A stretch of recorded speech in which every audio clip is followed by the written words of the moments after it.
Assalamualaikum warahmatullahi wabarakatuh.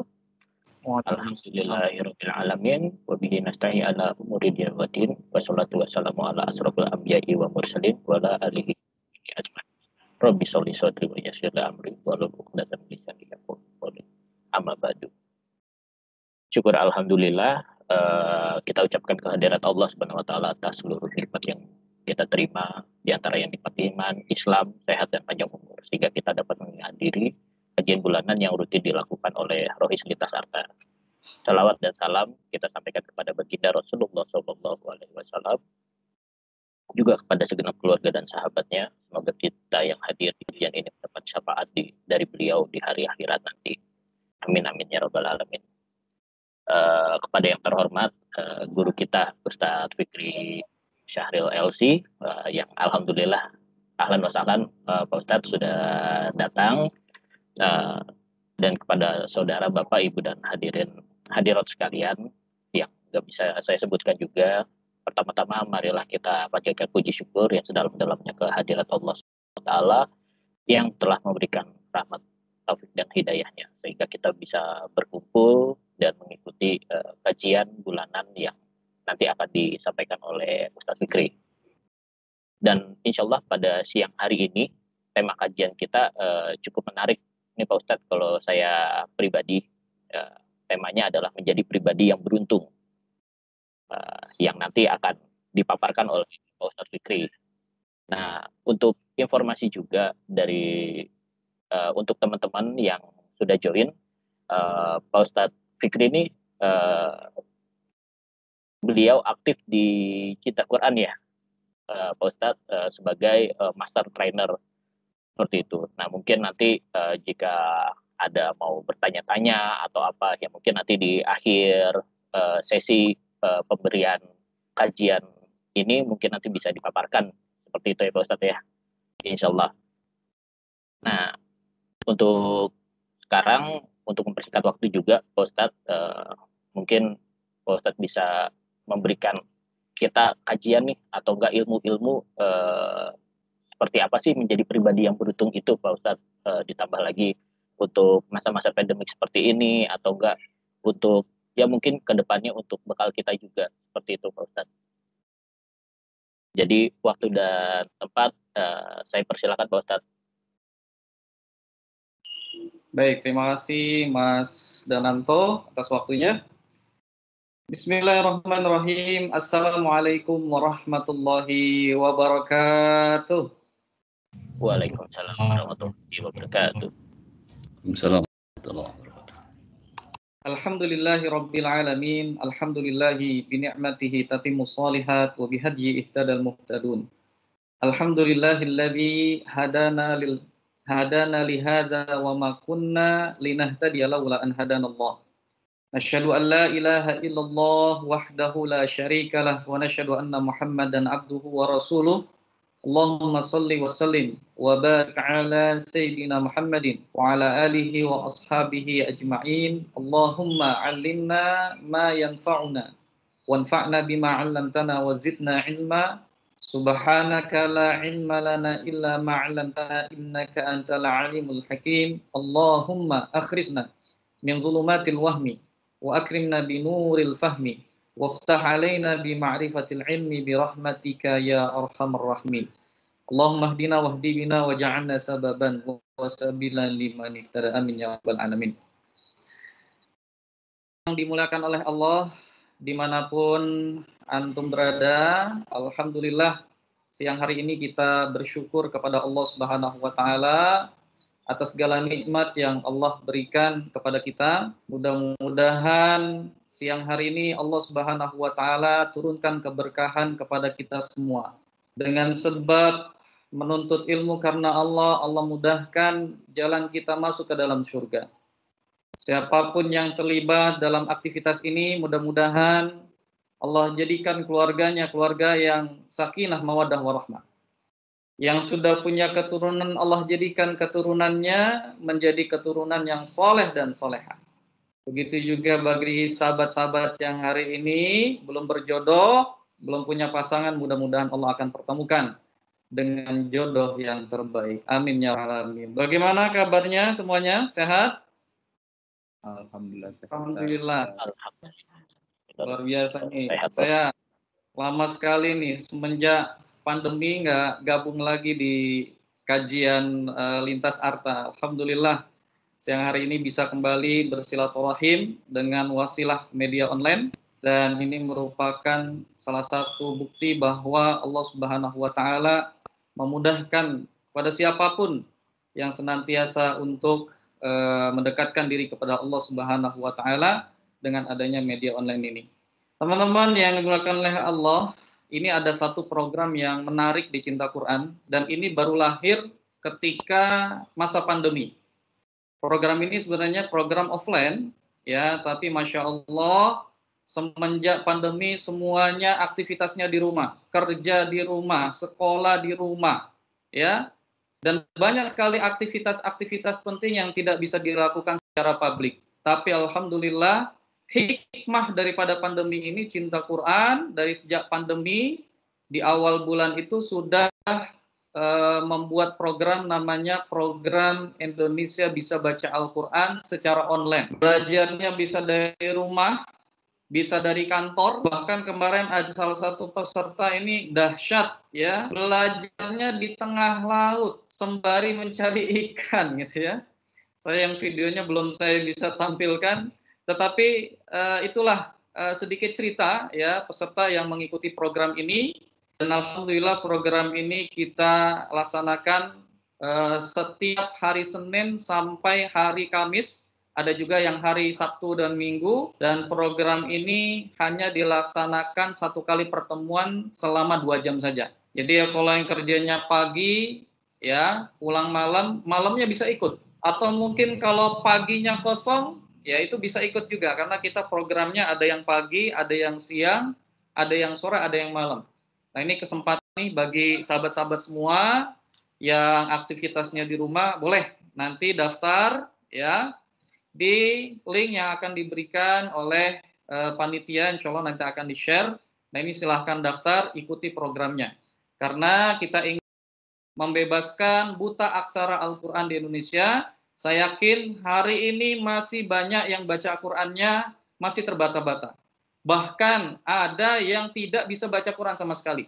Ya, survei membuktikan ada sekitar 54% Muslim di Indonesia belum bisa baca Quran. Maka Cinta Quran ini berjuang keras memudahkan umat Islam untuk bisa belajar Al-Quran. Baik, sahabat-sahabat yang dimuliakan oleh Allah Subhanahu wa taala, tema kita siang hari ini adalah menjadi pribadi yang beruntung. Dalam kehidupan dunia ini, setiap di antara kita pasti mempunyai harapan, mempunyai keinginan. Dan salah satu keinginan yang kita ingin dapatkan ketika kita menjalani kehidupan dunia ini, yaitu kita ingin mendapatkan yang namanya keberuntungan. Baik ya, saya ingin diskusi, sharing dengan teman-teman supaya tidak terlalu serius ya. Kapan terakhir kali mendapatkan keberuntungan? Atau kapan kita merasa beruntung? Kalau saya pribadi sih kayaknya hampir tiap hari, setiap bangun tidur saya beruntung masih bisa melihat anak istri di samping, beruntung masih bisa mendengar azan. Saya sih beruntung, alhamdulillah selalu beruntung, insya Allah. Masya Allah ya. Bangun di pagi hari kita merasakan keberuntungan. Pagi-pagi masih bisa melihat anak dan istri, kita mendapatkan keberuntungan. Baik, selain itu ada lagi yang mungkin merasakan keberuntungan dalam hidupnya ketika apa? Nah, mungkin teman-teman yang lain punya perspektif berbeda nih, keberuntungan itu seperti apa? Ya mungkin bisa di-sharing di sini supaya kita bisa tahu nih sebenarnya keberuntungan itu apa sih? Apakah cuma kata-kata keberuntungan aja atau sebenarnya ada aspek-aspek lain seperti itu? Mungkin yang lain ada? Pernah nggak kita dalam hidup ini mengatakan hidup kita kurang beruntung, sedangkan orang lain lebih beruntung daripada diri kita? Mungkin pernah ya. Biasanya kapan? Biasanya ketika orang lain mendapatkan sesuatu, sedangkan kita tidak mendapatkannya. Maka ada orang yang mengukur kebahagiaan itu dengan sesuatu yang sifatnya materi. Ini banyak di antara kita nih yang kadang-kadang suka ngeluh, bahkan ngobrol sama istri gitu ya. Enak ya, teman kita beruntung sekali sudah dikaruniakan anak, misalkan seperti itu. Ya, mungkin ada yang di antara kita hari ini sudah menikah tapi belum punya anak. Ketika melihat orang lain sudah dikaruniakan anak, kita belum punya anak, kemudian kita merasa hidup kita kurang beruntung. Atau ya kaitannya dengan pekerjaan misalkan, ya enak ya dia dapat pekerjaan yang enak, mudah kerjanya tapi gajinya besar, sedangkan saya kerjanya harus pontang-panting gitu ya. Kemudian bandingkan dengan pekerjaan kita, ya bandingkan lagi dengan gaji kita, kemudian kita merasa kita kurang beruntung. Atau mungkin ya ada di antara kita yang membandingkan rumah tangganya dengan rumah tangga orang lain. Ada yang pernah berceloteh seorang istri ya, dia bilang enak ya punya suami soleh, taat, rajin sholat, sedangkan saya berjodoh dengan seorang suami yang sholatnya males, ya kerja juga malas gitu ya. Kemudian dia mengatakan saya kurang beruntung. Seringkali kita membandingkan kehidupan kita dengan kehidupan orang lain. Ketika orang lain lebih baik dari diri kita, kaitannya dengan materi, maka kita selalu menganggap diri kita kurang beruntung. Nah, maka hati-hati dalam memaknai arti daripada keberuntungan. Karena mindset kita ini nanti akan mempengaruhi daripada respon kita terhadap sesuatu, terutama tentang arti daripada keberuntungan. Memang kita lihat ya banyak di antara orang-orang menganggap bahwa keberuntungan itu selalu identik dengan sesuatu yang kaitannya dengan materi. Ya, kalau tadi mendapatkan anak misalkan, belum dapat anak dibilang belum beruntung. Atau hari ini karir kita kurang bagus, orang lain lebih bagus, kita dianggap kurang beruntung. Secara pencapaian materi, kita melihat teman kita mungkin mobilnya lebih bagus, rumahnya lebih bagus, ya sesuatu kaitannya dengan dunia bisa didapatkan. Kemudian melihat diri kita yang masih di level bawah oleh teman kita, ya kita masih jauh dengan standar kehidupan daripada teman kita, ekonominya, kemudian kita menganggap diri kita kurang beruntung. Pertanyaannya, apakah keberuntungan itu selalu diidentikan dengan sesuatu yang kaitannya dengan materi? Mungkin untuk sebagian orang iya kali Tat. Sebagian besar ya. Apalagi lagi pandemi seperti ini ya. Betul Tat. Iya, Wah, ada yang susah gitu ya, tapi ada yang justru Iya. ketika pandemi itu luar biasa gitu ya. Bahkan memamerkan kekayaannya di saat orang dalam kondisi susah gitu. Kemudian kita nganggap gitu ya, beruntung sekali hidupnya ya, diberikan banyak harta, diberikan banyak kemudahan, sedangkan saya setiap hari diberikan ujian oleh Allah. Ya, ujian ekonomi, ujian anak, ujian istri, ujian keluarga, ujian dari orang tua gitu ya.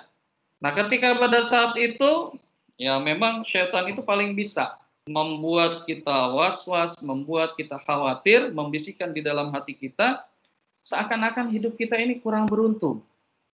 Lalu pertanyaannya apakah sesuatu yang sifatnya materi itu apakah keberuntungan itu selalu identik dengan sesuatu yang kaitannya dengan materi? Sekarang kita lihat, ada sebuah fakta menarik. Ya. Di tahun 1960 itu ada seorang wanita yang bernama Christina Onassis. Ini kalau kita baca sejarahnya, Christina Onassis ini ya lahir dari seorang konglomerat. Jadi ayahnya kaya, ibunya juga kaya. Gitu ya. Nah, ini kalau misalkan ada di antara kita lahir ya dari orang tua yang kaya, ya sudah pasti warisannya juga banyak.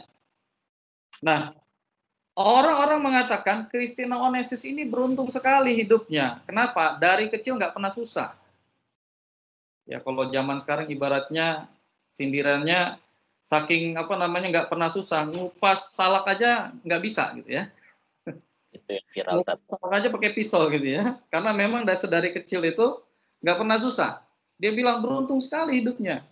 Dia nggak pernah merasakan kehabisan nasi atau kehabisan lauk dalam sehari karena semuanya bisa dia merasakan kehujanan ketika naik kendaraan, ya nggak kena panas naik kendaraan umum belum pernah.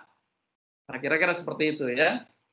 Nah orang bilang Christina Onassis ini adalah orang yang paling beruntung dalam hidupnya. Kenapa? Karena ketika ayahnya meninggal, dia punya saudara tapi saudaranya juga meninggal. Jadi dia punya warisan dari kekayaan ayahnya di tahun itu, ya itu senilai 5 juta real atau sekitar 17 triliun rupiah. Itu di tahun 1960 ya, 1950. Bayangkan. Ya kalau sekarang nilainya bukan 17 triliun lagi gitu ya. Maka orang bilang katanya Christina Onassis ini adalah orang yang paling beruntung, wanita yang paling beruntung. Karena apa? Nggak usah kerja capek-capek, ya.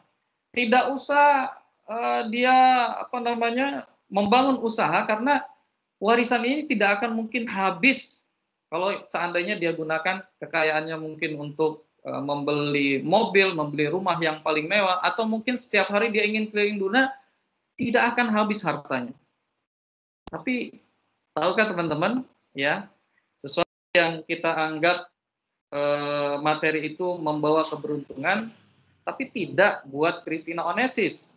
Kenapa? Walaupun hartanya banyak, tetapi perjalanan rumah tangganya, Christina Onassis ini bilang, saya bukanlah orang yang beruntung. Karena apa? Untuk mendapatkan cinta yang sesungguhnya saja, saya belum mendapatkan hari ini. Dia pernah menikah, ya. Biasanya kalau kita sudah menikah itu suka membanding-bandingkan pasangan kita dengan pasangan orang lain. Enak ya punya pasangan kaya gitu ya, bisa jalan-jalan ke luar negeri. Nah, Christina Onassis ini punya suami yang pertama itu orang yang kaya juga. Miliuner juga, triliuner juga, ya. Ganteng juga gitu.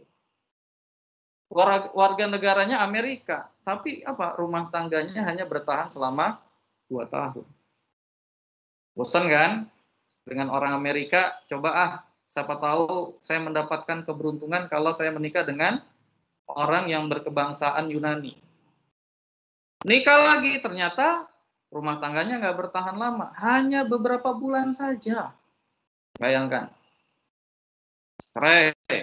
Nikah lagi dengan seorang laki-laki yang tampan, ya, berwarga negara Rusia. Ini kontroversi karena dia Amerika, suaminya ini Rusia, dan ada satu hal yang harus dia lakukan itu, ya, bahwa kebiasaan seorang wanita di Rusia itu dia tidak boleh mempunyai pembantu rumah tangga. Jadi dia harus mengerjakan kerjaan rumah sendirian. Tapi itu dilakukan demi dia mendapatkan yang namanya keberuntungan dalam hidupnya. Tapi nggak lama, ya, akhirnya cerai lagi. Nggak lama, sampai setahun, ya, cerai lagi. Yang sekarang, ya, ada seorang triliuner.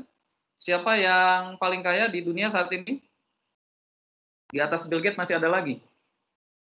Ada lagi nih, Tat. Masih Ya. ada. Bosnya Amazon, ya. Wah, Catat sebagai orang yang paling kaya. Apakah dia beruntung menjadi seorang yang paling kaya di saat ini? Ternyata tidak. Ya, dia baru saja bercerai dengan istrinya di tahun 2019, ternyata nggak bisa mempertahankan rumah tangganya, ya. Dan istrinya ini menjadi wanita terkaya kedua di dunia. Jadi ketika cerai dia dapat apa istilahnya ya, harta gono gini gitu ya. Itu senilai 905 triliun. Antum kalau punya duit 900 triliun, kira-kira bagaimana cara antum menghabiskan uang itu? Ya, satu Sedekah. kecil aja bingung gitu kan. Ini 900 triliun. Tapi pertanyaan, apakah mereka merasakan bahwa mereka adalah orang yang beruntung? Tidak. Maka ini fakta. Ini bukti bahwa ternyata ya, kalau kita menganggap keberuntungan itu selalu diukur dengan sesuatu yang kaitannya dengan materi, atau kita merasa diri kita kurang beruntung karena secara materi mungkin kita tidak sama dengan teman kita, gitu kan? Tidak sama dengan saudara kita. Nah, persepsi seperti ini adalah persepsi yang kurang tepat. Lalu bagaimana persepsi Islam terhadap harta? Nah, kita lihat ya. Di dalam Al-Qur'an itu Allah Subhanahu wa taala berfirman, A'udzubillahi minasyaitonirrajim.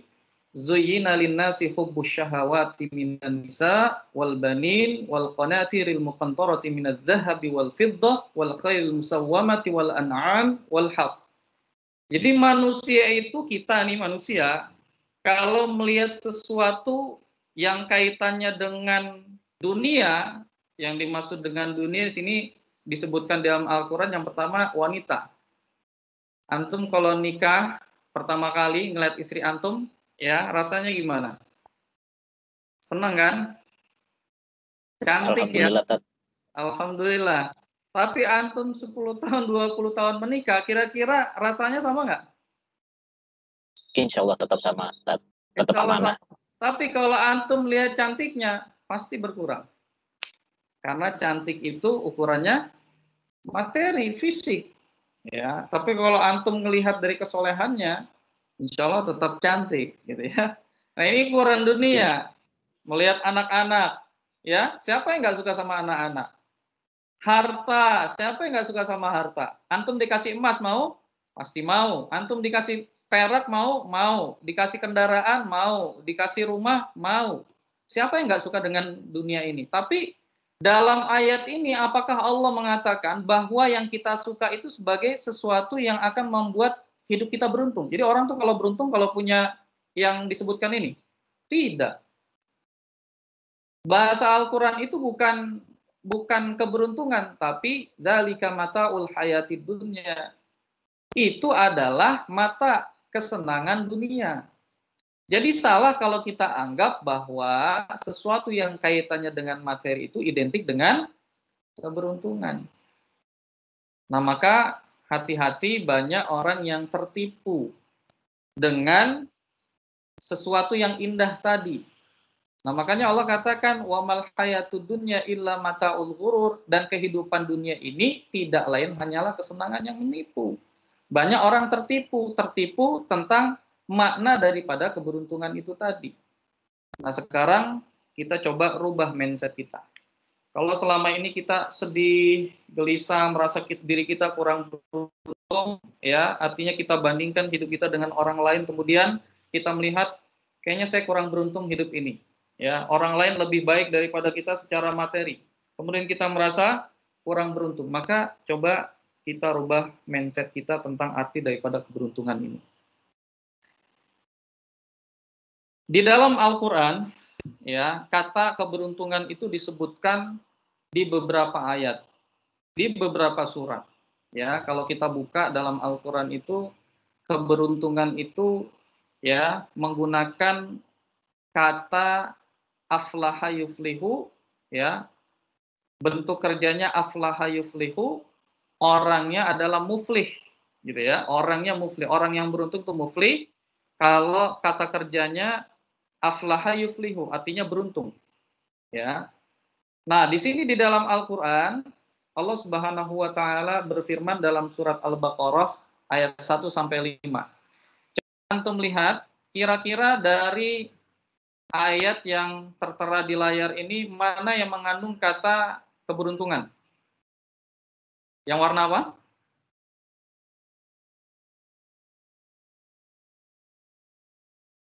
Merah ya, Tat. Ya, yang warna merah. Apa bacaannya di situ? Umul Muflihun. humul muflihun. Nah, sekarang kita lihat ketika Allah katakan humul muflihun, ya, sebelumnya Allah jelaskan siapa yang dimaksud dengan humul muflihun. Yang pertama, ya, dikatakan alladzina yu'minuna ghaib, mereka yang beriman kepada yang gaib. Antum, ya, dapat gaji itu tiap bulan. Tapi gaji dengan rezeki itu bisa disamakan nggak? Nggak bisa sih, harusnya. Gaji itu nyata, tapi rezeki itu gaib, sesuatu yang gaib. Antum mungkin ya gajinya tertunda, tapi antum tetap dapat rezeki? Tetap. Tetap. Maka orang yang beruntung itu ketika dia menganggap bahwa rezekinya bukan pada punggung manusia. Hari ini kalau kita anggap rezeki kita ada pada manusia, ini hari ini diuji semuanya, pandemi, ada yang gajinya dipotong, ada yang tertunda, bahkan ada yang di PHK. Ini ujian keimanan nih. Kalau dia nggak percaya dengan yang gaib, nggak percaya dengan rezeki yang Allah jamin, udah hari ini banyak yang putus asa. Orang yang hari ini masih percaya bahwa rezeki dalam jaminan Allah, dia orang yang beruntung. Kalau dalam hati kita masih ada keyakinan rezeki ada di jamin Allah, beruntung kita. Nah, hari ini banyak orang yang putus asa masalah rezeki. Kenapa? Dianggap rezekinya ada pada manusia. Siapa lagi yang beruntung? Orang yang mengerjakan sholat. Ya. Hari ini ada orang yang kerjanya bagus, karirnya bagus, tapi sholatnya ditinggal. Apakah dikatakan orang yang beruntung? Kalau kerjanya bagus, berarti kan karirnya bagus. Kalau karirnya bagus, berarti gajinya juga bagus. Tapi gara-gara dia sibuk kerja, gitu ya, dia meninggalkan sholatnya. Pertanyaannya, apakah dikatakan orang beruntung? Beruntung di dunia aja kali, Tat. Untung secara dunia mungkin, gitu ya. Tapi dalam ayat ini, ya, ternyata orang yang beruntung itu adalah orang yang mengerjakan sholat. Maka antum tidak boleh menjadikan kesibukan dunia, ya, kesibukan dunia, antum kerja, antum meeting, kemudian antum lalaikan sholat, antum tinggalkan sholat, nggak boleh, ya, karena itu bukanlah sebuah hal yang membuat kita itu jadi orang-orang yang beruntung. Hari ini kita masih melaksanakan sholat, kita beruntung, ya. Hari ini Allah titipkan harta, kita beruntung. Karena apa? Ada orang yang dititipkan harta, tetapi apa? Dia tidak mampu untuk menginfakkan hartanya di jalan Allah Subhanahu wa taala. Kalau kita pengen jadi orang kaya, betul nggak? Kalau sekarang kita pengen jadi orang kaya. Dulu ada sahabat Nabi, seorang saudagar kaya, ya, kekayaannya mungkin triliun kalau dihitung sekarang, zaman sekarang triliunan gitu ya. Tapi ketika mendengar bahwa harta yang dititipkan oleh Allah Subhanahu wa taala akan dipertanggungjawabkan nanti di akhirat kelak. Jadi siapakah nanti yang paling belakangan masuk surganya? Yang paling belakangan masuk surganya adalah orang kaya. Kenapa? Hisapnya paling lama. Antum belanja di supermarket, saya tanya, antum belanja di supermarket gitu ya. Belanjaan antum 8 troli. Belanjaan saya cuma 1 troli. Kira-kira yang paling lama di di kasir siapa? Yang 8 troli, Tat. Yang 8 troli. Logikanya kan begitu ya. Orang yang paling kaya itu paling lama hisapnya. Ada seorang sahabat yang bernama Abdurrahman bin Auf. Pasti kenal ya, pasti pernah dengar ya. Itu seorang kaya raya luar biasa. Karena dia takut dia meninggal nanti dia dihisap oleh Allah, lama hisapnya, akhirnya apa? Dia bingung, gimana cara untuk menghabiskan harta saya. Akhirnya apa? Ya, dia membeli kurma busuk di seluruh negeri. Kalau dulu kan ibaratnya ya kurma busuk itu buat apa gitu ya, nggak ada manfaatnya. Apa tujuan dia menghabiskan hartanya dengan membeli kurma busuk itu? Satu, ingin bantu pedagang yang mungkin jualannya nggak laku. Kedua, dia ingin bersedekah dengan cara seperti itu. Ya, tapi apa yang terjadi? Jadi ketika kurma busuk itu dibeli oleh Abdurrahman bin Auf, ya, kemudian ada ya seorang pemimpin lah, kita bilang seperti itu, yang pada saat itu terjadi wabah. Dan ternyata setelah diriset, wabah itu ya salah satu obatnya yaitu dengan kurma busuk. Dicarilah kurma busuk di seluruh negeri, nggak ketemu ternyata.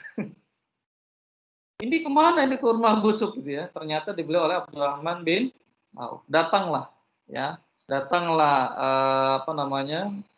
perwakilan daripada pimpinan ini. Kemudian tanya, saya ingin beli kurma busuk karena kurma busuknya udah nggak ada nih, dibeli kamu semua. Saya mau beli lagi, kira-kira dikasih nggak? Enggak, ini udah memang saya beli bukan untuk apa-apa gitu. Enggak, pokoknya saya mau beli nih, karena ini obat. Akhirnya apa? Dibelilah kurma busuk itu, kemudian apa? Dibeli dengan harga yang berkali lipat. Akhirnya apa? Bukannya habis hartanya, tetapi makin apa? Makin bertambah. Jadi orang yang bersedekah itu nggak akan rugi. Kalau kata Opik itu, takkan berkurang. Lanjutannya apa tuh? Ya, harta yang disedekahkan tidak akan berkurang, tapi akan bertambah dan terus bertambah. Nah, makanya dikatakan orang yang mau menginfakkan hartanya di jalan Allah, dia adalah orang-orang yang beruntung. Nah, Abdurrahman bin Auf itu sosok orang yang beruntung ketika di dunia, bukan hanya dunia tapi juga di akhirat. Kemudian siapa lagi? Orang-orang yang beriman kepada Al-Quran.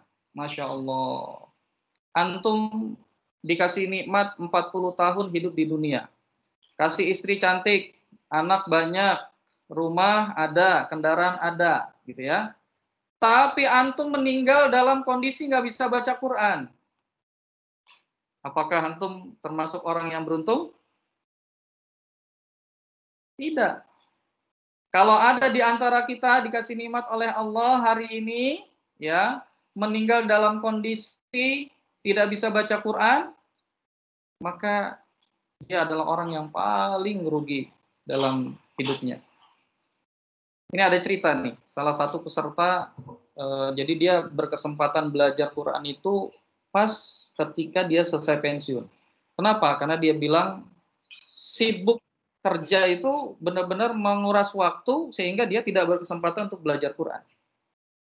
Dan ada satu doa yang dia minta kepada Allah, ya Allah jangan wafatkan saya sedangkan saya belum bisa baca Quran. Jangan wafatkan saya sedangkan saya belum bisa menghatamkan Quran. Singkat cerita, ya si bapak ini ikut program di Cinta Quran, belajar Quran dengan metode yang cepat, mudah, menyenangkan. Kemudian selesai daripada pembelajaran bilang, Ustadz, alhamdulillah, sekarang saya setiap hari baca Quran sedikit demi sedikit. Tolong bantu Ustadz supaya saya istiqomah. Kemudian setahun berikutnya, ya si bapak ini bilang, Ustadz, alhamdulillah saya baru syukuran. Syukuran apa Pak? Syukuran saya baru saja menghatamkan Quran. Saya ya dengan tim para asatidz yang lain senang dengarnya, Masya Allah, alhamdulillah. Ternyata kita buat program ini bermanfaat untuk orang lain. Tapi nggak lama dari itu, ya kita mendapat kabar duka. Ternyata bapak yang baru berhasil menghatamkan Quran ini, ya dikabarkan meninggal dunia. Sesuai dengan doanya, Diwafatkan setelah diwafatkan oleh Allah setelah menghatamkan Quran. Beruntung ya, Alhamdulillah. karena di sisa waktu hidupnya sempat belajar Quran, sempat menghatamkan Quran, Masya Allah. Ya, beginilah Allah jelaskan siapa orang yang beruntung. Siapa lagi orang yang beruntung dikatakan oleh Allah dalam surat Ali Imran, Masya Allah. Ya, mereka adalah orang-orang yad'una ilal khairi. Mereka yang menyeru kepada kebaikan. Ya'muruna bil ma'ruf, mereka yang menyuruh kepada yang ma'ruf. Wa yanhauna 'anil munkar, mereka yang mencegah kemungkaran. Jadi kalau sekarang itu yang seperti apa? Orang yang ketika di dunia menjadi sebab orang lain itu berubah menjadi lebih baik. Kalau istilah kita itu dakwah gitu ya. Jadi dakwah itu antum nggak mesti antum harus naik ke mimbar. Dakwah itu antum nggak mesti antum harus dikenal sebagai seorang ustadz. Enggak. Antum punya teman, punya saudara, antum menjadi wasilah, orang-orang sekitar antum bisa berubah. Maka antum termasuk orang-orang yang beruntung. Ya. Jadi orang yang melakukan dakwah itu adalah orang-orang yang beruntung. Siapa lagi? Nah, di dalam surat Al-A'raf ayat 104 dikatakan faman saqulat mawazinuhu, barang siapa yang berat timbangannya. Nah, hari ini antum nggak usah merasa tersinggung kalau antum dibilang kok agak gendutan sih, kok agak gemukan sih, gitu ya. Tenang ya, tenang ya. Karena Allah tidak melihat apa kita. Nanti ketika ditimbang ukurannya bukan berat badan kita, gitu ya. Tapi timbangan kita itu adalah amal-amal kita, masya Allah. Ya, kalau di Korea itu katanya orang disinggung dikit kelihatan gendut langsung bunuh diri, gitu ya. Katanya begitu. Bisa Nggak operasi, Pak. tersinggung ya. Masya Allah. Karena apa? Nanti kita ditimbang oleh Allah pada yaumil mizan itu bukan berat badan kita gitu yang ditimbang. Ada orang yang berat badannya berlebih, tapi ketika ditimbang dosanya dikit sekali. Lebih berat amal kebaikannya daripada amal keburukannya. Atau sebaliknya ada orang yang badannya kurus, cungkring gitu ya. Ada seorang sahabat namanya Abdullah ibnu Mas'ud. Ini sahabat ini Masya Allah, bacaan Qur'annya indah. Bahkan ya Rasulullah SAW sangat suka mendengar bacaan Abdullah ibnu Mas'ud. Suatu ketika Abdullah ibnu Mas'ud ini ingin membacakan Quran di depan orang-orang kafir. Kemudian para sahabat melihat betisnya itu kecil. Antum pernah ngeliat orang cungkring nggak? Kurusnya tapi super kurus gitu ya. Antum lihat betisnya itu kayak lidi gitu ya. Itu para sahabat itu ketawa. Kemudian Rasul bilang, ya, kita tidak boleh melihat orang tuh dari fisiknya. Abdullah ibnu Mas'ud ini dikatakan Rasul sudah ngabarkan terlebih dahulu. Nanti pada yaumil mizan, ya, walaupun cungkring, tapi amalnya ditimbang oleh Allah itu lebih berat dibandingkan daripada gunung Uhud. Pertanyaan saya, ya, ada nggak manusia yang bisa buat timbangan, ya, yang besar untuk menimbang beratnya gunung Uhud? Ada nggak? Nggak ada. Tapi nanti Allah punya timbangan, ya, amal kita, ya, Ibnu Mas'ud ini punya amalan yang ketika ditimbang beratnya lebih berat dibandingkan dengan gunung Uhud. Maka yang beruntung itu adalah orang yang berat timbangannya pada yaumil mizan nanti, insyaallah. Ya. Bagaimana Ustaz supaya timbangannya berat? Ada satu ucapan, ya, kalau kita amalkan itu akan memperberat timbangan kita. Subhanallah, alhamdulillah, wa la ilaha illallah, Allahu akbar. Nah, itu adalah zikir yang senantiasa memperberat timbangan amal. Kemudian siapa lagi? Orang yang dikaruniakan oleh Allah taubatan nasuha. Orang yang taubat, ya, kemudian dia meninggal dunia, beruntung dia.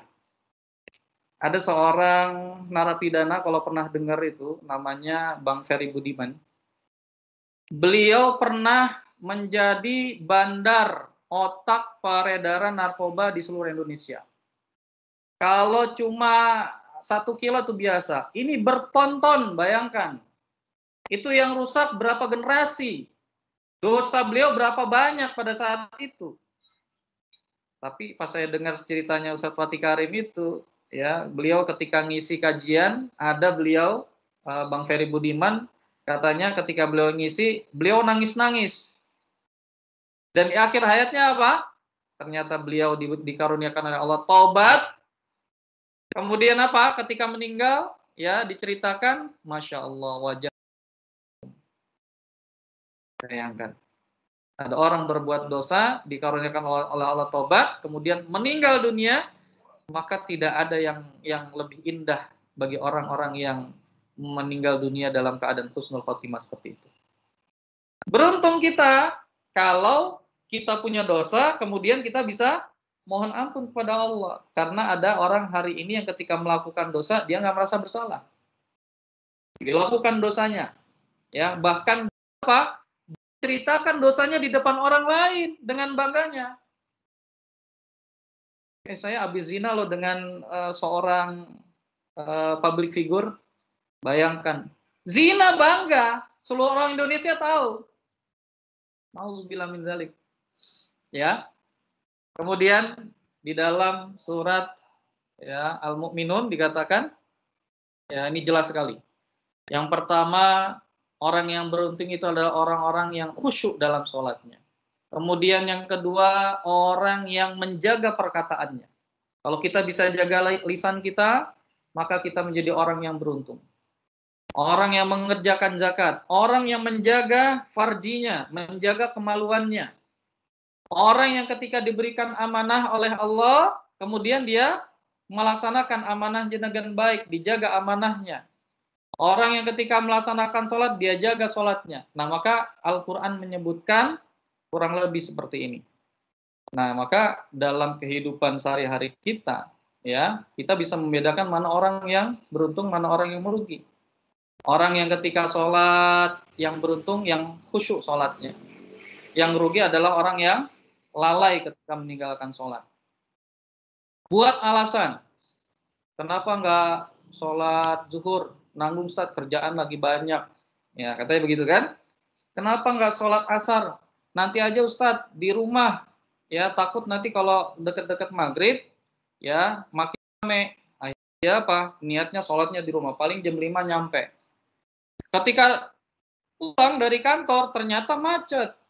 Ya, nyampe rumah itu sudah isya. Nggak biasanya kan? Ketika nyampe isya, tadi asar nggak sholat. Maghrib udah kelewat. Udah nyampe isya, apa kata setan? Setan bilang, udah makan aja dulu gitu. Daripada kelaparan. Makan dulu kan? Terus kata setan, nanti aja bangunnya sekalian tahajud katanya gitu. Tidur dia. Pas bangun subuh lagi. Akhirnya apa? Ada orang yang seperti itu. Subuhnya kesiangan, zuhurnya ya, sibuk kerja, asarnya ketiduran. Ya. Kalau mau beruntung, salatnya dijaga. Muslim yang beruntung, yang taat kepada Allah. Yang rugi, yang maksiat. Orang diberikan harta, yang untung, yang hartanya dicari dengan jalan yang halal. Yang rugi, yang mencarinya dengan cara yang haram. Lisan dititipkan oleh Allah kepada kita. Yang rugi adalah yang berdusta. Yang beruntung adalah yang jujur. Allah berikan jabatan, ya. Yang beruntung adalah yang menjaga amanah daripada jabatan yang Allah berikan kepada dirinya. Yang rugi adalah yang berkhianat. Ada seorang anak, ya, dititipkan Allah orang tuanya. Yang beruntung adalah yang ketika orang tuanya dalam kondisi tua, dia bisa berbakti kepada orang tuanya. Yang rugi, yang durhaka. Saya tanya, antum berapa kali telepon orang tua antum? Mungkin antum tinggal di kota merasa bangga, sukses gitu ya. Tapi antum lupa punya orang tua di kampung. Orang tua kangen sama antum. Tapi antum gak pernah nelpon. Antum jenguknya setahun sekali misalkan gitu ya. Padahal orang tua antum pengen dengar suara antum. Hati-hati ya. Suksesnya kita ini tidak membawakan keberuntungan. Ya, tapi justru ya ini sebagai ujian. Nah, maka sebagai seorang anak, kalau kita ingin menjadi orang yang beruntung, ayo berbakti kepada orang tua di saat orang tua sudah dalam kondisi tua renta. Antum hari ini masih bujangan, belum punya pasangan, muncul rasa cinta kepada lawan jenis, ya. Antum beruntung kalau antum salurkan rasa cinta itu dengan cara menikahinya. Tapi kalau anak orang antum pacari gitu ya, nauzubillah min dzalik sekarang ya, pacaran 5 tahun kayaknya cuma 5 hari. Ya, pacarannya berapa? 5 tahun, nikahnya cuma 5 hari. Ya, rugi. Ya, habis antum tuh ya. Uangnya dibuang-buang gitu ya. Maka kalau sudah senang dengan pasangan, sudah cocok, nggak usah pacaran, langsung nikahi. Ya, Masya Allah. Orang yang beruntung ketika banyak dosa, ya, dia tidak putus asa, tapi dia justru menjadikan dirinya taubat kepada Allah. Saya punya teman. Kalau antum tahu komunitas Terang Jakarta, itu ada foundernya. Foundernya itu guru saya, sahabat saya, namanya Ustadz Abu Fida. Itu bukan nama asli. Dulu, Masya Allah, beliau itu ternyata temannya almarhum Ferry Budiman. Sama-sama suka ini, pakai narkoba, ngedarin juga. Dan beliau masih bisnis di dalam lapas itu. Tapi Masya Allah, ketika Ustadz Abi Maki datang memberikan nasihat kepada beliau, udah cukup. Ya, tobatlah sekarang juga, dengarkan kata saya, kalau kamu tobat, kamu beruntung. Pada saat itu, ya, beliau mendengarkan nasihat dari Ustadz Abi Maki, gurunya. Kemudian apa? Narkoba-narkoba yang beliau simpan di kamar, yang mau dijual segala macam, beliau buang. Ternyata apa? Gak lama setelah itu ada pemeriksaan. Karena beliau buang, beliau tobat kepada Allah, beliau diselamatkan oleh Allah Subhanahu wa taala. Ya. Kalau itu ketahuan, nah maka nasibnya bisa sama seperti Ferry Budiman, katanya begitu. Sekarang, Masya Allah, apa yang beliau habiskan waktunya? Dakwah, dakwah, dan dakwah. Bahkan ya udah kehabisan waktu beliau. Kalau saya nggak ada apa-apanya, kalau beliau Masya Allah tiap hari kajian terus. Siapa beliau dulunya? Orang yang mempunyai banyak dosa. Maka beruntunglah orang yang bertobat. Sekarang artis-artis hijrah, Masya Allah, ya, dari kehidupan yang lama kehidupan yang baru. Beruntung. Kartika Putri, kalau antum pernah lihat dulu pakaiannya, ya mohon maaf, di bawah pusar, di atas lutut. Nggak usah dibayangin. Tapi sekarang nikah sama Habib, ya antum lihat. Orang bilang beruntung ya. Kalau beliau nggak mau tobat, nggak jadi nikah sama Habib. Orang yang tobat, Allah berikan keberuntungan tidak hanya di akhirat, tapi di dunia juga Allah berikan keberuntungan. Ada orang yang diuji hidupnya, dia nggak putus asa. Kalau putus asa rugi. Tapi sabar. Insya Allah. Ya. Apa ujian terberat antum hari ini? Sebutkan. Seberat-beratnya ujian kita, tentu lebih berat ujian para nabi dan rasul. Maka kadang saya kalau sedang diuji itu ingat Nabi sama Rasul. Ya Allah, saya baru diuji sebentar. Nabi itu diuji bertahun-tahun. Ujiannya lebih berat lagi. Insya Allah. Ya, setiap kali saya ingat itu, ya Allah, ya, inilah cara Allah Subhanahu wa taala ingin memberikan pahala yang banyak kepada kita. Maka kalau ngitungnya materi, ini agak berat. Ya, kayak saya nih. Hari ini saya masih ngurusin seorang ibu. Ibu saya sakit 4 tahun. Di tahun pertama, tahun kedua, setiap hari saya bolak-balik ke rumah sakit. 2 tahun sakit. Nggak sembuh juga, ke alternatif. Hampir seluruh alternatif di daerah Jakarta, sekitar Jakarta, bahkan terakhir saya ke Jogja. Tetap nggak sembuh juga. Sekarang ibu saya sakitnya lumpuh. Ini badannya kayak boneka. Kalau antum lihat orang kena stroke, ya, ini stroke-nya udah stroke seluruh badan, ibaratnya gitu. Mau makan harus suapin, kamar mandi harus digendong ke kamar mandi. Ujian. Tapi apakah saya menyerah, putus asa? Enggak.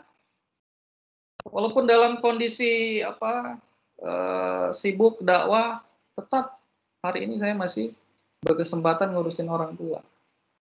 Ya, kalau mau sholat harus gendong kamar mandi, makan harus masakin, nyuapin kadang-kadang. Ya, kenapa? Kita yakin bahwa ketika kita berbakti kepada orang tua, kita sabar, Allah akan memberikan keberuntungan. Amin. Amin. Ya, maka kita bisa simpulkan bahwa pribadi yang beruntung itu ketika Allah karuniakan hati di dalam diri kita, di dalam diri kita Allah berikan hati yang mudah menangis. Dengar baca Quran, nangis. Zikir, nangis, gitu ya. Melihat orang lain susah, gitu ya. Kita nangis, ya Allah, saya beruntung daripada orang itu. Gampang nangis. Makanya kalau di YouTube itu paling senang itu suka ngeliatin vlog-vlognya apa yang bantu orang gitu. Lihat cerita-cerita orang susah gitu. Melihat diri kita, ya Allah, ternyata masih ada yang lebih susah lagi. Nangis. Tapi ada orang yang hatinya keras. Dibacakan Quran biasa. Melihat orang berjuang gitu ya dengan penuh kesabaran, nggak meneteskan air mata. Siapa lagi yang beruntung? Kalau hari ini kita sadar punya dosa, Allah mudahkan kita untuk taubat. Apa dosa kita hari ini? Kalau hari ini kita belum bisa meninggalkan dosa kita, dan kita tahu bahwa dosa itu adalah dosa yang besar, rugi kita. Tapi kalau hari ini mulai ada kesadaran dalam hati, ya Allah, ternyata ini adalah dosa yang besar. Kemudian mulai terdolong di dalam diri kita untuk memperbaiki diri, meninggalkan dosa-dosa tersebut, maka beruntung kita. Kalau hari ini kita melakukan satu amal, kebaikan, istiqomah dalam melakukan amal kebaikan tersebut, ya, maka beruntung kita. Karena apa? Begitu banyak amal ya yang baik tetapi tidak dilakukan istiqomah. Pertanyaannya, ada nggak satu amalan yang hari ini antum lakukan dan antum lakukan dengan istiqomah? Baca Quran, sedekah, puasa. Antum puasanya puasa apa? Senin Kamis. Ya, Senin Kamis istiqomah atau enggak? Gitu ya. Ada yang puasanya selang-seling, puasa Daud. Insya Allah. Ya, saya puasa Daud ini udah sejak dari 2 tahun yang lalu, alhamdulillah. Apa doa saya? Doa saya minta, ya Allah, saya minta, saya ingin meninggal di hari Jumat dalam keadaan berpuasa. Pertanyaan saya, kalau antum puasa Daud, mungkin nggak di antara hari Jumat itu antum dalam keadaan puasa? Saat ini belum, Tat. Mungkin kan? Iya kan? Maka harus ada satu amalan yang kita lakukan secara istiqomah. Sedekah nggak mau sebanyak-banyak. Sedikit asalkan istiqomah. Di subuh gitu kan. Salat duha. Kita beruntung kalau apa? Kalau Allah memberikan pertolongan kepada kita. Pernah nggak antum dalam kondisi susah gitu ya? Tiba-tiba Allah berikan pertolongan dengan cara yang nggak biasa. Pernah nggak? Tentunya kaitannya dengan masalah rezeki. Sering banget itu saya kayak begitu. Beruntung. Karena kita ditolong oleh Allah. Tanpa pertolongan Allah kita nggak bisa apa-apa. Beruntung kalau Allah karuniakan di dalam hati kita ya sifat sabar, syukur. Ya. Diuji sabar. Ingat ya, nggak semua orang itu diuji bisa sabar. Dan tidak semua orang diberikan nikmat oleh Allah bisa bersyukur. Maka kalau Allah karuniakan hati yang sabar dan syukur, beruntung kita. Itu semua tidak bisa diukur dengan sesuatu yang kaitannya dengan materi. Ya, maka itulah poin-poin tentang makna keberuntungan. Mudah-mudahan hari ini kita tidak melihat lagi keberuntungan itu dengan sesuatu yang sifatnya materi itu tadi. Sehingga apa? Ya, sehingga kita dalam menjalani kehidupan ini lebih bergantung kepada Allah, lebih semangat lagi, ya, dan yang terpenting tidak mudah putus asa. Karena orang kalau mengukur keberuntungan itu dengan sesuatu materi, pasti tiap hari dia kecewa. Kemudian dia gelisah, sedih bahkan. Ya, Saya kira itu teman-teman sekalian mudah-mudahan menjadi ibrah buat saya khususnya buat teman-teman semua. Semoga Allah Subhanahu wa taala memberikan keistiqomahan kepada kita untuk terus memperbaiki diri, untuk terus meningkatkan keilmuan dan keimanan kita kepada Allah Subhanahu wa taala. amin, amin. Saya kira itu Mas Dananto, jika ada Baik. pertanyaan silakan. Oke.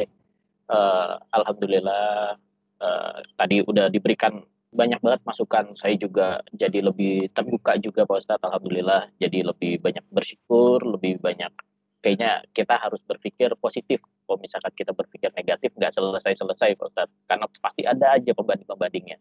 Seperti itu. Nah, mungkin di sini kalau misalkan ada dari teman-teman yang mau bertanya bisa tulis di chat nanti biar kita tanyakan. Nah, ini udah ada nih Pak Ustadz yang nanya nih Pak Ustadz. Nah, ini kan di awal tadi Pak Ustadz ceritain terkait Christina Onassis Pak Ustadz yang dia dilahirkan oleh keluarga yang melimpah lah untuk hartanya. Nah, pertanyaannya adalah, namun sebaliknya, apabila ada seorang anak yang dilahirkan oleh orang tua yang mungkin kurang beruntung nasibnya atau mungkin di bawah rata-rata, siapa yang harus disalahkan? Orang tuanya kah? Atau semasa hidupnya tidak bekerja keras? Atau anaknya yang tidak tahu rasa bersyukur? Seperti itu Pak Ustadz. Nah, mungkin ini juga banyak terjadi sih di beberapa kejadian, ya karena mereka selalu beranggapan selalu membandingkan terhadap harta seperti itu sih. Ya.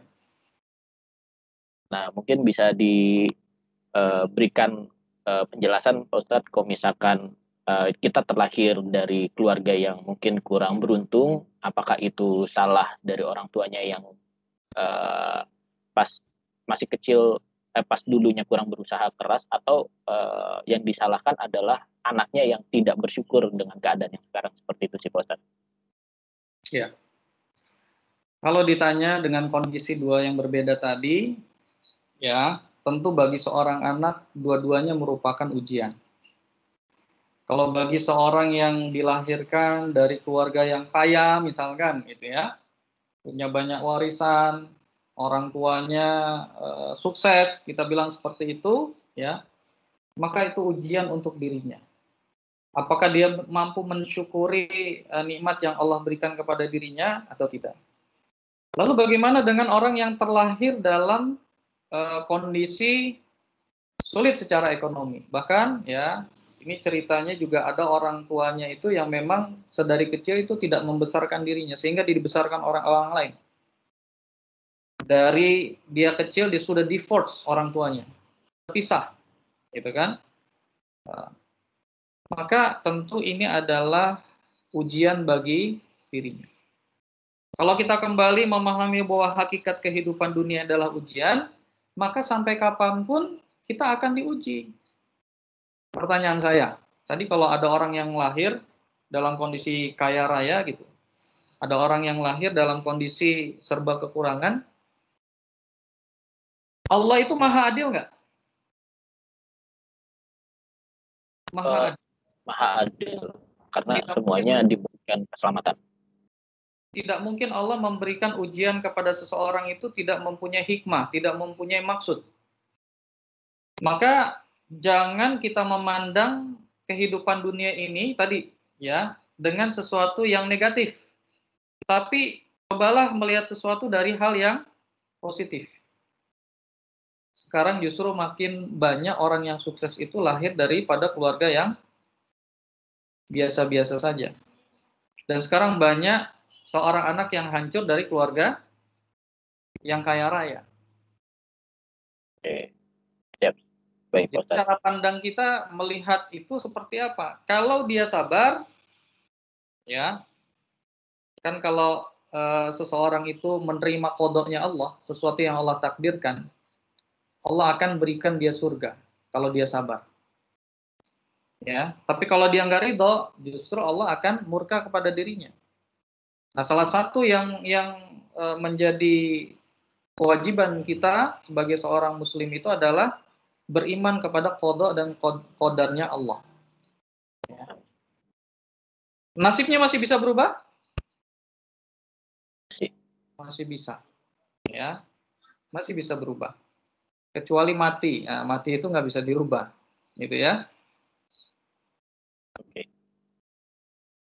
Oke, terima kasih Pak Ustadz ya. Semoga Mas Fahri bisa dapat ini nih yang bertanya tadi dapat masukan atau enggak dari teman-teman yang lain juga bisa dapat masukan juga. Nah, mungkin ada lagi yang mau bertanya, mungkin bisa ditulis di kolom komentar. Mengingat waktunya juga sudah sebentar lagi seperti itu. Nah, mungkin gini Pak Ustadz, kan di awal kan tadi Pak Ustadz bilang terkait cinta Al-Quran nih Pak Ustadz, ya mungkin bisa sekedar intermezzo kali ini. Jadi mungkin kan saat ini kan kita sudah menjadi orang yang beruntung, kita harus menganggap diri kita ini beruntung.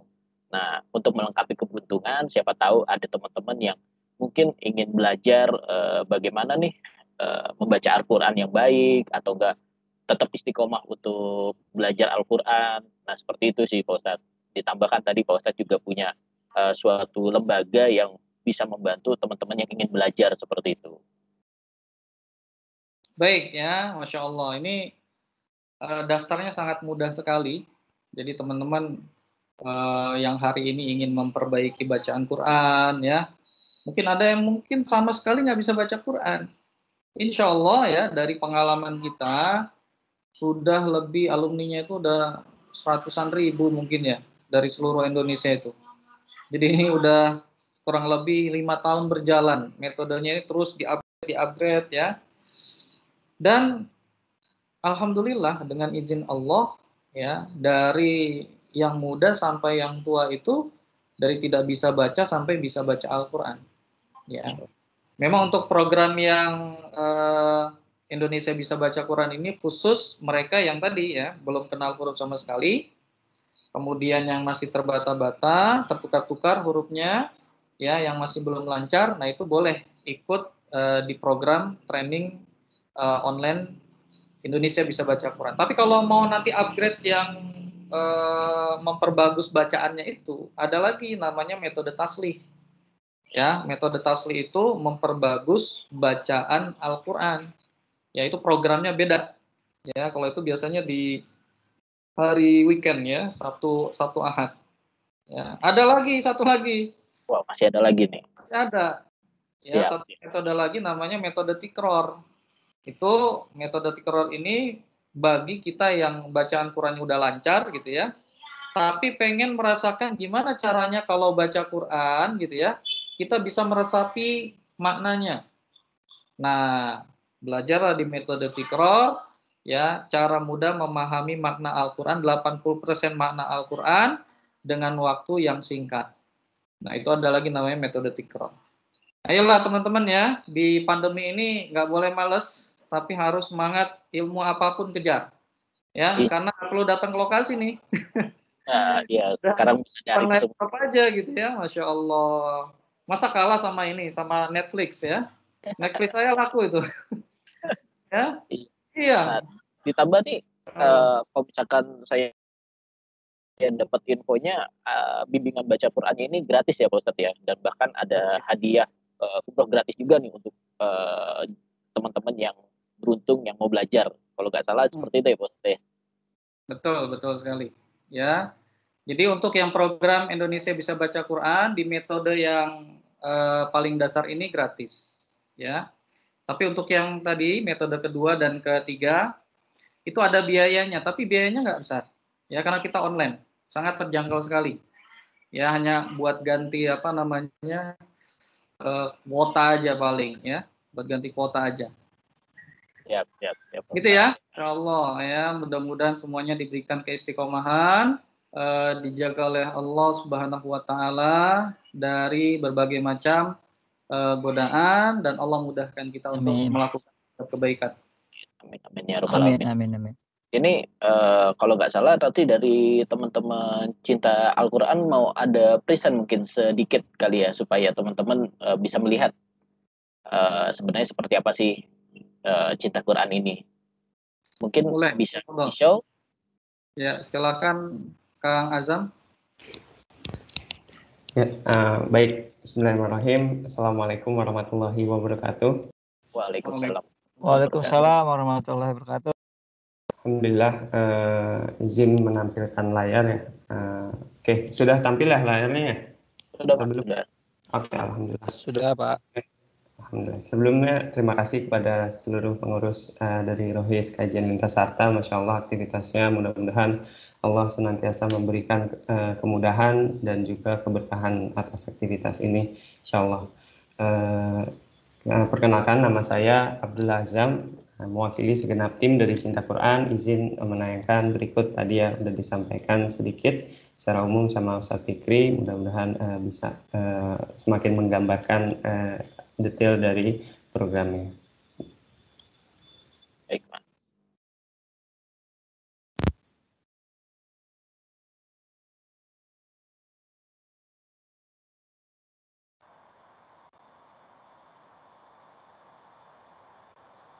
Suaranya nggak ada ya? Kayaknya audionya nggak ada nih, Mas. Oh, Suara suaranya nggak ada ya? Di awal setting soundnya biar keluar. Ada Pak Alfi tadi. Ini gambaran training online ya. Dari HP ya. Ya, betul. Tadi nggak apa-apa ya, nggak ada suaranya, nggak terbiasa soalnya pakai Google Meet, biasa pakai Zoom. baik. Tapi nggak apa-apa, itu sedikit gambaran. Ada peserta dari saudara Muslim kita di Belanda. Alhamdulillah beliau ikut juga training online ini. Nah, ini adalah program yang kita adakan secara free, khususnya dari yang nggak bisa menjadi bisa ya. Nah, jadi ini bisa dimanfaatkan bagi teman-teman semuanya yang ada kenalan, orang terdekat, atau bahkan kita yang mungkin terkendala, itu belum bisa baca Quran. Nah, bisa nih dimanfaatkan program ini gratis. Nah, bisa didaftarkan di s.id/layanan CQF. Atau tadi di kolom chat sudah saya share linknya, silakan dimanfaatkan. Nah, insya Allah. Dan bagi teman-teman juga yang sudah lancar, yang sudah bisa baca Quran, hanya saja masih terkendala misalnya target tilawahnya, target hatamannya, atau target hafalannya. Kami juga punya program Cinta Quran Call. Nah, ini di link yang sama, nanti dipilih CQ Call. Apa itu? Itu bimbingan melalui telepon. Jadi nanti setelah mendaftar, dibuat janji mau ditelepon setiap kapan. Misal ba'da subuh mau ditelepon. Nah, nggak usah lama-lama, 15 menit aja. Nanti tim kami akan menghubungi untuk membimbing tilawahnya, perbaikan bacaan Qur'annya, atau murojaah hafalannya. Nah, ini mudah-mudahan bisa semakin mendekatkan kita dengan Quran, meningkatkan interaksi kita dengan Quran, dan juga menjadikan kita semakin mencintai Quran. Nah, program ini juga tadi berkesempatan mendapatkan umroh. Nah, bagi teman-teman yang mungkin sudah lancar, sudah bagus target-targetnya, mau ikutnya umrohnya saja, boleh. Nah, ini di link yang telah tertera di layar Anda, di SID/umroh-CQF. Boleh di screenshot, boleh di scan barcode-nya, atau juga dihubungi nomor telepon yang telah tertera di layar Anda. Mudah-mudahan ini nanti akan diundi di akhir tahun 2020. Jadi 2 bulan lagi akan dipilih 12 orang yang beruntung untuk mendapatkan umroh gratis dari Cinta Quran Foundation. Masya Allah. Mudah-mudahan kita yang Allah kasih kesempatan mendapatkan mengunjungi Baitullah, bisa segera Allah kasih kita kesempatan untuk beribadah, berdoa langsung di Baitullah, insya Allah. Dan juga bagi teman-teman yang mau mendukung dakwah Quran di Cinta Quran dalam rangka menebarkan hidayah ke seluruh Indonesia, bisa melakukan transfer di nomor rekening yang telah tertera di layar Anda, atau mengunjungi link yang juga ada di layar Anda. Mudah-mudahan dari dukungan kita, ada mereka yang tadinya nggak bisa baca Quran, jadi bisa baca Quran. Ada mereka yang tadinya nggak kenal sama nikmat hidayah Islam, jadi bisa tersampaikan nikmat apa yang kita rasakan saat ini, dan juga akan menjadi pahala yang mengalir abadi sekalipun kita tidak lagi di alam dunia. Mudah-mudahan Allah memberikan kita kekuatan dalam amal soleh, dan mudah-mudahan Allah memberikan kita akhir yang husnul khatimah. Terima kasih kepada Ustadz Fikri, terima kasih kepada teman-teman pengurus Rohis Lintas Sarta. Mudah-mudahan Allah memberikan banyak kebaikan untuk kita semuanya. Kurang lebihnya mohon maaf. Wassalamualaikum warahmatullahi wabarakatuh.